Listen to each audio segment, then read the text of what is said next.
Nagsagawa ng post-disaster assessment ang Senado kaugnay ng pananalasa ng Bagyong Yolanda sa Eastern Visayas. Dumalo sa nasabing hearing ang mga lokal na opisyal ng mga lugar na hinagupit ng bagyo.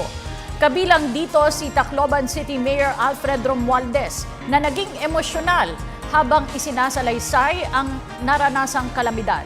Si Bianca Piedad ang ating tagapagbalita.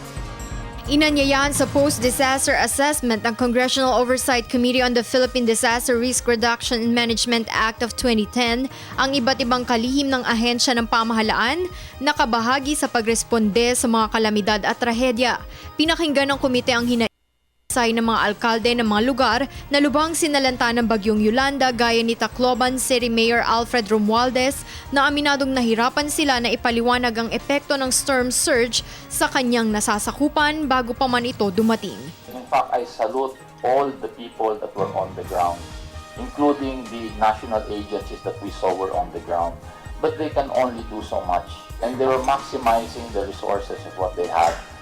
Lingid rin aniya sa kanilang kaalaman kung gaano kalayo ang sasakupin ng pagkagupit ng storm surge sa lupa. Naging emosyonal din si Romualdez sa pagkukwento nito patungkol sa naranasang kalamidad. Ayon naman kay Congressional Oversight Committee Co-Chair Senator Antonio Trillanes IV, magkakaroon pa ng susunod na pagdinig ang komite upang talakayin ang salaysay ng iba pang naapektuhang local government units maging ang mga ipinasusumiteng report mula sa mga ito. Dagdag pa nito, dapat isa-isang tabi muna ang issue tungkol sa di umano'y pamumulitika matapos ang bagyo dahil hindi ito masasagot ng ilang hindi nakadalong resource persons gaya ni Interior and Local Government Secretary Mar Rojas na nabanggit ni Romualdez. Ako, I'm suspending my judgment. Antayin kong marinig yung explanation ni Secretary Rojas. We sent out the invitations. Ulit-ulit. Hindi na. Senator, sabi ko nga, antayin natin yung Secretary Rojas. Baka naman may justification siya.